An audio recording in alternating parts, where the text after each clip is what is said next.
আসসালামু আলাইকুম ভাইয়েরা, আমার ভাবিরা, আপনাদের আজকে আপনাদের সাথে এমন একটা জিনিস শেয়ার করব। তন্নির হাজবেন্ডকে আমিও চিনি। এখন বলবেন, উমা এই ভদ্রলোক তো তন্নির চাইতে বেশি ফেমাস, সবাই দেখি তন্নির হাজবেন্ডকে চিনে। ও, আপনারা আবার খারাপ সেন্সে নিয়েন না যে তার সাথে আমার কোনো রিলেশন, কোনো সম্পর্ক আছে না, আমি কিভাবে চিনলাম। না না না, সবার সাথে যে রিলেশন হলে যে মানুষ মানুষকে চিনবে ওইটা না। আর আমি ওনাকে কোনো খারাপভাবেও চিনি না, আমি ভালোভাবেই চিনি। যেহেতু উনি আমার একজন একটা ইম্পর্টেন্ট সময় উনি কি বলবো, কেমনে বুঝাবো আপনাদেরকে। পুরো ভিডিওটা একটু লম্বা হবে, শুরু থেকে শেষ পর্যন্ত শুনে তাহলে বুঝবেন আমি কিভাবে চিনি, কেন চিনি, এই লোকের সাথে আমার কি সম্পর্ক। যদি মাঝখান থেকে কেটে কেটে শুনেন, কি টেনে শুনেন, কি একটু একটু ধাক্কা দিয়ে চলে যান, তাহলে তো আবার আপনারা আমারে ভুল বুঝবেন যে মনে হয় ওনার সাথে ওনার কোনো অবৈধ সম্পর্ক ছিল না। আমি, যারা আমারে চিনেন ভালো করে জানেন, আমি কোনো সম্পর্কের মধ্যে নাই, আমি কোনো সম্পর্কের মানুষ না। তবে আমি ওনার সাথে 2018 সালে আমি ওনার সাথে কথা বলছি। তারপরে খুব সম্ভবত 19 সালে উনি যে কোনো একটা কারণে উনি খুব সম্ভবত জেলে গেছিল। তো তারপরে আর আমার তার সাথে আর কোনো, ওই একবারেই কথা হয়েছে। ওনার ওয়াইফের সাথে বোধহয় খুব সম্ভবত আমি 2বার কথা বলেছি, ওনার সাথে একবার। তো যাই হোক, আমি কেন চিনি, কিভাবে চিনি, ওইটা আজকে আপনাদের সাথে একটু শেয়ার করব। আমি চিনি কিভাবে, কোনো খারাপভাবে চিনি না, আবারও রিপিট করছি। তো আমি চিনি 2017 সালে আমার ছেলে যখন ইউকেতে যায়। তো তার আগে বলি যে ওনাকে যখন আমি তন্নির ফেসবুকে যখন ওনার ছবিটা দেখলাম তন্নির সাথে, তো তখন না আমি মনে করতে পারতেছি না, যেহেতু আমি কথা বলছি 2018 সালে, তো অনেকগুলো বছর চলে গেছে। আর তার সাথে আমার এরকম না যে খুব একটা মাখামাখি সম্পর্ক, অনেক ভালোভাবে চিনি, অনেক ভালো প্রতিদিনই কথা হয়েছে, ওরকম না। একবারই হোয়াটসঅ্যাপে কথা হয়েছে, তারপর আমি ভুলে গেছি ওনার ফেসটা। হ্যাঁ, তো তো আমার না ওনার খুব ফেসটা খুব পরিচিত পরিচিত মনে হয়েছে, মানে মনে করতে পারতেছি না কোথায় দেখছি। তো হঠাৎ করে আমার মাথায় আসলো এই লোকটারে তো রাসেলের মতো লাগে, রাসেল নাকি। তারপরে আমি দৌড়ে আমার হোয়াটসঅ্যাপে ঢুকছি, ঢুকে হোয়াটসঅ্যাপে জন্য যে আগের পুরানো ছবিটা দেওয়া ছিল, ওই ছবিটা আমি খুঁজতে গেছি, ছবিটা খুঁজে বাই করতে গেছি যে ওই ছবিটার সাথে মিলাই দেখি উনি কি না। কিন্তু ওনার সাথে অনেকটা মিল আছে, কিন্তু এখানে তো আবার নাম সিদ্দিক, তো আমি তো ওনার জানি নাম রাসেল, তো আবার সিদ্দিক কিভাবে হইলো, তো আমি মিলাইতে পারতেছি না। তো হোয়াটসঅ্যাপে খুঁজে এখন দেখি ওনার ওই পিকটা নাই, আগের পিকটা নাই। তো আমি আমি আমার ছেলেকে ফোন দিছি যে খোঁজ খবর নেওয়ার জন্য কেমন আছে, এটা না যে এই রাসেলের ব্যাপারে আমি ফোন দিছি, আমি এমনি ফোন দিছি। তো আমার বলতেছি, আমার ছেলে তো আমার সাথে অনেক ফ্রি, অনেক দুষ্টামি করে। ফোনটা ধরেই আমার বলতেছে, কি মা, রাসেল ভাই বিয়ে করছে, এটা শোনার জন্য। আমি তো সব অবাক, কারণ ও তো এই ভিডিও টিডিও দেখে না। তো তন্নি বলেন, আরও যে সোশ্যাল মিডিয়ায় যারা এই ব্লগ টলগ করে, আমার ছেলে ওগুলার ইয়াং জেনারেশন আর জানেন তো, তারা এগুলাতে দেখা, বিশেষ করে আমার ছেলে এইসবের ইন্টারেস্টিং না, ও দেখেন এইসব। তো ওর রাসেলকে চিনে দেখে আর কি, ওই সূত্রে, যেহেতু এখন পুরো ইউকেতে জানে বিষয়টা, যাকে বলা হয় ইস্ট লন্ডনের সবাই মোটামুটি ওনাকে চিনে। তো ওই খবরটা আর কি স্প্রিট হয়েছে, এর জন্য আর কি ও আমার কথাটা ওই সেন্সে বলছে যে মা, রাসেল ভাই বিয়ে করছে এটার জন্য। তো আমি বললি, কোন রাসেল ভাই, কোন রাসেল, তুই কেমনে জানোস? হ মা, রাসেল ভাই ওই যে তন্নি নামের কে আছে বাংলাদেশে, তাকে বিয়ে করছে। ওই বলে, ও আই এম দা অবাক। হ্যাঁ আসলে, হ্যাঁ হ্যাঁ হ্যাঁ, এই তো, এটা তো রাসেল, আমি গেস করছি ঠিক। তো যাই হোক, তো ওনার সাথে আমার কিভাবে পরিচয় হইলো, কেন হইলো, কতটুকু হইলো, আপনারা আবার কেউ ভুল বুঝবেন না আমাকে যে ওনার সাথে আপনার আবার কি অবৈধ কোনো সম্পর্ক নেই, কি আসে বিষয়। না না না, সবার সাথে সবার অবৈধ সম্পর্ক হয় না, কারোর সাথে ভালো সম্পর্ক হয়। আমি ওনাকে ভালো সম্পর্কের দিক থেকেই আমি ওনাকে চিনি, একদিনই ওনার সাথে কথা হয়েছে, এর বেশি কিছু না। আর আমারে যারা ভালো করে চিনেন তারা তো জানেন আমি কোনো সম্পর্কের মধ্যে, এসব রিলেশনের মধ্যে আমি নাই। তো যাই হোক, ওনার সাথে আমার ছেলে যখন 2017 সালে ইউকেতে যায়, তো আমি ওনার কাছে কৃতজ্ঞ। খারাপভাবে ওনাকে আমি চিনি না, আর খারাপ আমি একটা মানুষকে বলতেও পারবো না। আমি কৃতজ্ঞ কেন বলবো কথাটা, মানুষের দোষ আছে, গুণ আছে। তো যার ভালো সাইডগুলো আছে, ভালো সাইডগুলো আমরা খুব কমই বলি, খারাপ সাইডগুলোই আমরা বেশি বলি। আর যেহেতু আমরা দোষে গুণে মিলে মানুষ, ওনার অনেক জীবন চলার পথে ওনার নিশ্চয়ই অনেক ভুল আছে, অনেক ভুল ডিসিশন নিছে, ভুল পথে চলছে, ভুল মানুষের সাথে চলছে, ভুল বিবাহিত জীবনের লাইফ পার্টনার ভুল চয়েস করছে। ভুলে ভরা আমাদের জীবন, আমাদের প্রত্যেকটা মানুষের এই জীবন ভুলে ভরা। কারো জীবন একদম ধোয়া তুলসী পাতা না, হয়তো বলতে পারেন যে হয়তো বা একমাত্র সবার জীবন ধোয়া তুলসী পাতা, একমাত্র আমার জীবনটাই মনে হয় নিম পাতা। তিতা তিতা তিতা, নিম পাতা ছাড়া আমার জীবন আর কিছুই না।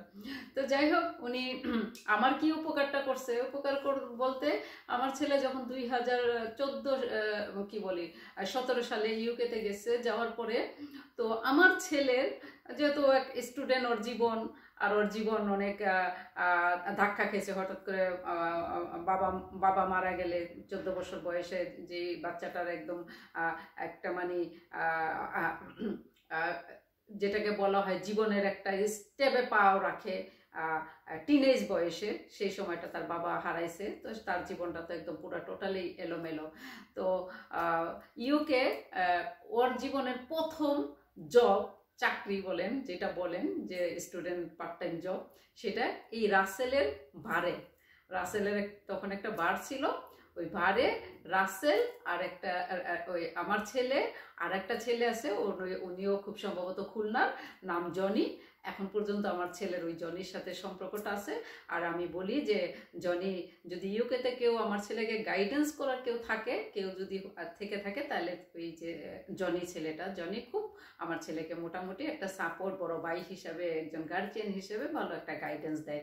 তো রাসেলও যতদিন ওর কাছে ছিল, রাসেলও এরকম, যেহেতু ওর বয়সটা মাত্র 17 বছর, তো 17 বছরের একটা ছেলে কি একটা ডেঞ্জারাস মোমেন্ট পার করতেছিল, তখন ওই রাসেল জনি ওরা খুব সহযোগিতা করছে। তো ওই সেন্স আমি রাসেলকে চিনি। তো রাসেলের সাথে তখন আবার আমার ছেলে থাকতো জনির বাসায়। তো রাসেল আমাকে ফোন দিছিল ওই কারণটাই, যে রাসেল আমাকে আন্টি বলতো, যেহেতু আমার ছেলে ওরে ভাইয়া বলতো। তো রাসেল আমাকে আন্টি বলতো যে আন্টি, আপনার ছেলে তো অনেক ছোট, আর ও অনেক ভালো একটা ছেলে, খুবই ভালো, খুবই ওর ওর ওর ওর তুলনা, ওর প্রশংসা যত করবো তত কম। কিন্তু ও যে যে ওই যে জনির কথাটা কি, জনির একটু এগেন্স্টই বলছে উনি, খারাপ কিছু বলেনে, যে জনি তো একজন প্রাপ্ত বয়স্ক একজন পুরুষ, 2 বাচ্চার বাবা, আর আপনার ছেলে তো টিনেজ, হ্যাঁ, ওর পরামর্শ একটু বেশি নেয়। তো আন্টি আপনি একটু কন্ট্রোল করেন, আপনি একটু খেয়াল করেন, জানেন তো ওর বয়সটা এটা। তো আমার ভালো অ্যাডভাইস করার জন্য একটা বাবার মতো একটা কাজ করছে। তো আমি তখন বলছিলাম যে হ্যাঁ, এটা বলে তুমি অনেক ভালো কাজ করছো বাবা, আমাকে হেল্প করলা, এটাই প্রকৃতি। আমরা যে বলি যে আমরা বাঙালি, বাঙালির বিপদ আপদ আসি না। তোমরা যে শেল্টারটুকু আমার ছেলেকে দিছো, এটা আমি সারা জীবন মনে রাখবো। আর ওর বউর সাথে 2-1 বার কথা হয়েছে, যে ওর বউ বলছে যে আন্টি আপনার ছেলে অনেক ভালো, এটা সেটা, আপনার একটাই কষ্ট, আপনার ছেলে খায় না, খুব খায় না। কারণ ও থেকে খাবে, ওর জীবনটা ও বড় হয়েছে যেইভাবে, তো এরকম আমাদের মতো ভাত তরকারি প্রতিদিন খেয়ে তো আরও বড় হয় নাই, ওর লাইফটা একটু অন্যরকম ছিল। তো ওর জন্য ওর খাওয়া দাওয়া তো রাসেলের বউ ওর অনেক আদর করতো। আর আমার ছেলেও রাসেলের বাচ্চা দুইটা ছেলেকে খুব অনেক আদর করতো, একদম ভাইয়া ভাইয়া করে জান দিয়া দিত। আর ও তো এমনি বাচ্চাদেরকে খুব পছন্দ করে, যে তোর নিজের ছোট ভাইটাকে রেখে গেছে। তো ওই ক্ষেত্রে রাসেলের বাচ্চাদেরকে অনেক আদর করতো, অনেক আদর করতো। তো যাই হোক, রাসেলের সাথে ওই যে সেদিন এই কথা হয়েছিল, তো বলছিল যে আন্টি একটু ওর প্রতি একটু আপনি, তা আমি বলি যে না, আমার তো ওর প্রতি আমার অনেক আত্মবিশ্বাস, আর ওরে আমি অনেক ট্রাস্ট করি, ও এমন কিছু করবো না, আমি এটা জানি। তো তো যাই হোক, উনি ওনার জায়গা থেকে আমার অ্যাডভাইসটা করছে, আমার দিন শেষে আমার উপকারই করছে, খারাপ তো কিছু করে না। আমি খারাপ বলতেই পারবো না, যেহেতু আমার ছেলে একদিন হলেও উনি উপকার করছে, 2 দিন হলেও করছে।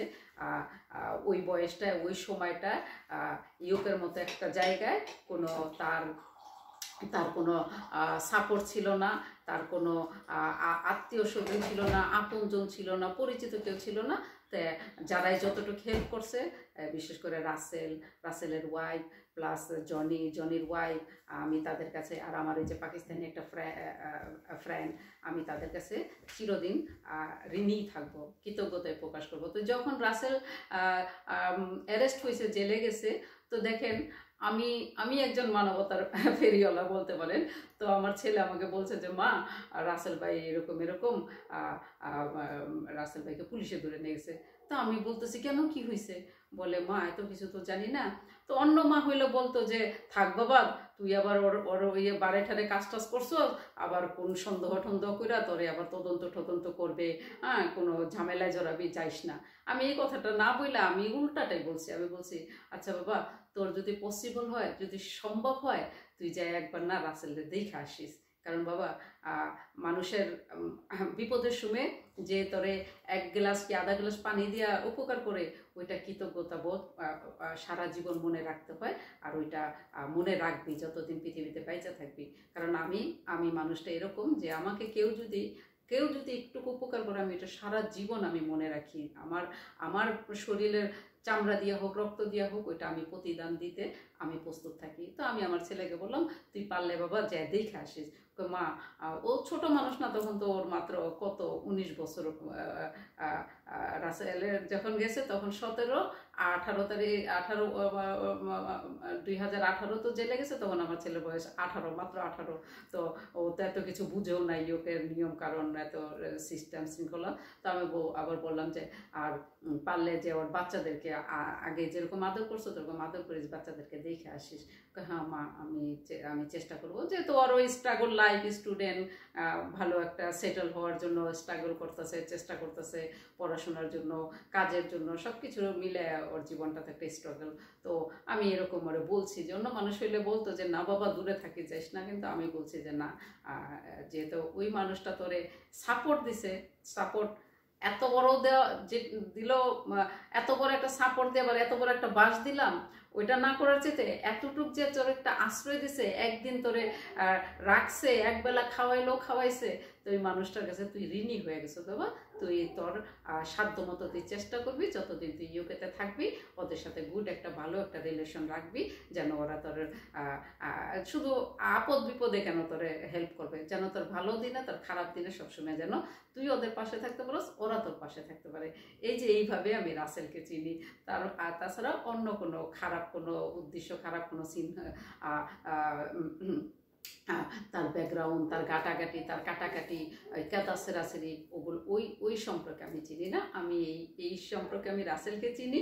রাসেল যদি ভিডিওটা দেখে, রাসেল আমাকে দেখে নাই কখনো, হয়তো বা গুলিয়ালমোর ফোনে দেখছে, মোবাইলে দেখছে, আমার ছবি দেখছে, আমাকে এইভাবে সরাসরি দেখেন। আমি হোয়াটসঅ্যাপে একদিনেই কথা বলছি, হয়তো আমার পিক দেখছে, বাট আমার ওইভাবে চিনার আর মনে রাখার মানে ও হয়তো ভুলেই গেছে। কারণ প্রায় 5 বছরের মতো মনে হয় ওর হয়েছিল, জেল হয়েছিল। তারপরে বাকি ইতিহাস হয়তো ও আমার চেয়ে ভালো জানে, আমি তার ভালো জানি না।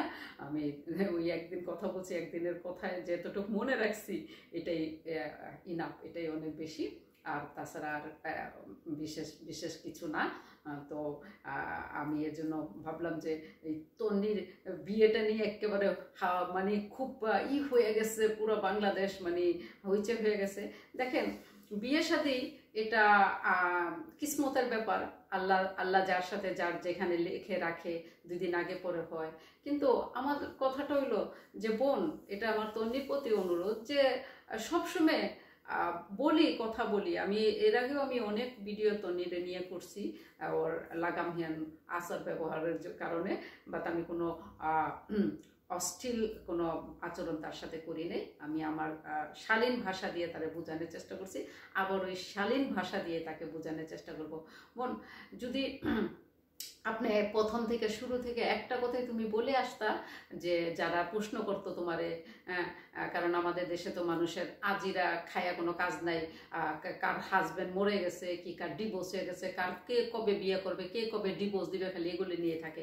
যখন তোমারে সবাই প্রশ্ন করতো কবে বিয়ে করবেন, বিয়ে করছেন নাকি, বিয়ে করবেন নাকি, তখন তোমার একটাই বলা উচিত ছিল যে হ্যাঁ মাত্র তো হাজব্যান্ড মারা গেল, দেখি যদি কিসমতে থাকে করব, না না থাকলে বাচ্চাদেরকে নিয়ে বাকি জীবন কাটাই দিব। এরকম কথাটা বললে আজকে তোমার নিয়ে হয়তো মানুষ এত ট্রল করতো না, এত কথা বলতো না। তোমরা একেবারে 1 সেকেন্ডে সাধু হয়ে যাও, 1 সেকেন্ডে নিচে নেমে যাও, 1 সেকেন্ডে উপরে উঠে যাও, এই যে মানুষের মুখে কিছু প্রশ্ন ছুড়ে দাও। এখন এটা তোমরা জেনে বুঝেই করো, ভাইরাল হওয়ার জন্যই করো, না তোমাদের ব্যক্তিগত জীবনটা এরকম কনফিউজ আমি জানি না বোন, আর আমি জানতে চাইও না। তা আমার আলহামদুলিল্লাহ আমার হাজব্যান্ড মারা গেছে 10 বছর, 2015 সালে আমার হাজব্যান্ড মারা গেছে। আলহামদুলিল্লাহ আমি কখনো বলি নাই না ইম্পসিবল, বিয়ে করবো না, বাকি জীবন বাচ্চাদেরকে নিয়ে কাটাই দিব, এটা সেটা সাধু সন্ন্যাসী হয়ে যাবো, একেবারে দেউলিয়া হয়ে যাবো, একদম ধ্যানে বসে পড়ুম, এরকম কিছু বলি নাই। আমার একটাই কথা, আমার বাচ্চারা তো এখনো ছোট, ওরা স্ট্রাগল করতেছে। আমি যদি স্বার্থপরের মতো এরকম একটা কাজ করে ফেলি নিজের চাহিদার কারণে, নিজের আনন্দের জন্য, তাহলে আমি তো একটা স্বার্থপর সেলফিশ একটা মা। যে আমার বাচ্চারা স্ট্রাগল করতেছে, আমি আমার সুখটা বেছে নিলাম, আমি একটা মানুষকে চয়েস করে নিলাম, আমি আমি আমি আমার হ্যাপিনেসটা।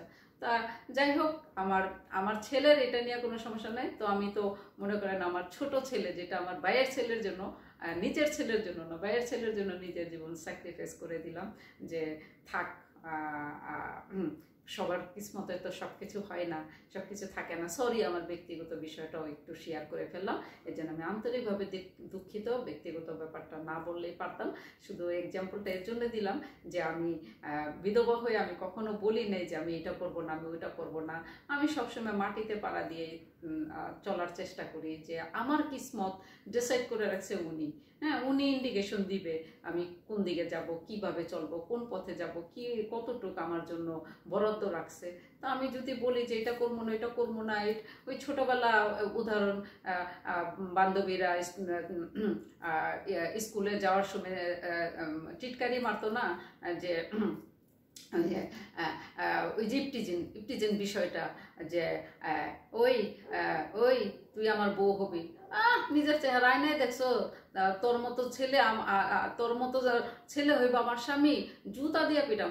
ওই যে থুতু দিত, কি মুখ বেসকে দিত, তারপরে মনে মধ্যে একটা জিদ বানতো, কি তারে আবার উঠাই নিয়ে যেত। কত ইতিহাস আপনারা, যেহেতু আমরা সবাই বাঙালি, আমরা জানি বাঙালির হিস্ট্রি কালচার, উদাহরণ এক্সাম্পল। তো ওরকম একটা বিষয়, এরকম কাউকে এরকম না বলে যদি বলে দেই, আমরা ছেড়ে দিই, হ্যাঁ দেখা যাক সময়ের সাথে সাথে হয়তো বা পরিবর্তন হইতেই পারে, মানুষ তো পরিবর্তনশীল।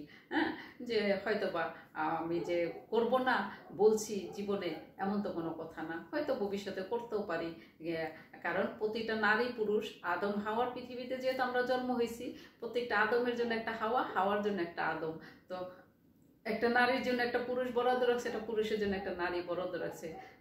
তো যাই হোক, যে যদি আমার জন্য কিছু বরাদ্দ আল্লাহ রাখে, সেটা হয়তো ভবিষ্যতে হবে। কারণ একা জীবন তো কেউ চলতে পারে না। আবার খুব যে একদম কঠিন সেটাও না। 10 বছর তো পার করে দিলাম আলহামদুলিল্লাহ। 10 বছরে তো ইনশাআল্লাহ আপনাদের ছোট বড় সবার দোয়ায় আমি এরকম কোনো উচ্ছৃঙ্খল কি এরকম কোনো প্রেম প্রীতি ভালোবাসা কারোর সাথে জীবন শেয়ার করা, ভাগ করা, নিজের জীবনের দুঃখ কষ্ট সব কিছু মিলে আমি আমার মতো বিন্দাস, আমি আমার মতোই আমার লাইফ আমি উপভোগ করি। তো ভবিষ্যতের কথা আমি বলতে পারি না, কারণ ছেলেরা বড় হয়েছে। এক ছেলে ওর ওয়েতে, আর এক ছেলে এখন 14 চলতেছে, ও চলে যাবে ওর ওয়েতে। তো আমার এই একাকিত্ব জীবন, তো আমার একাকিত্ব জীবন আমি আমার মতো করে দেখি কতদিন চলতে পারি। কি আছে কিসমতে আমি তো জানি না, যেহেতু উনি ডিসাইড করে রাখছে যে না হুসনারের জীবনও কিছু ও মেরিট করে। তা আমি যদি কোনো কিছু মেরিট করি, তাহলে উনি ডিসাইড করে দিবে আমার জন্য। আর যদি না মেরিট করি, কোনো সমস্যা নেই, কোনো দুঃখ নেই, জীবনে কোনো কষ্ট নেই, বিন্দাস আছি, বিন্দাস থাকবো। সবাই ভালো থাকবেন। অনেকগুলো কথা বললাম, নেসেসারি আননেসেসারি। যে কোনো একটা কথা, আমার কোনো একটা আচরণে যদি কারো মনে বিন্দু পরিমাণ কষ্ট লেগে থাকে, আর ভুলভাল যদি কিছু বলে থাকি, অবশ্যই ক্ষমা সুন্দর দৃষ্টিতে দেখবেন। আর রাসেলের নামে যদি আমি কোনো একটা কথা হার্ট করে থাকি, রাসেল যদি ভিডিওটা দেখে, কি রাসেলের নববধূ কংগ্রাচুলেশনস ভুলে গেছি আগে কংগ্রাচুলেশন দেওয়ার জন্য, যদি দেখে থাকো তোমরা আমাকে ক্ষমা করে দিও যে আমি একটা অশ্লীল কথা বলছি।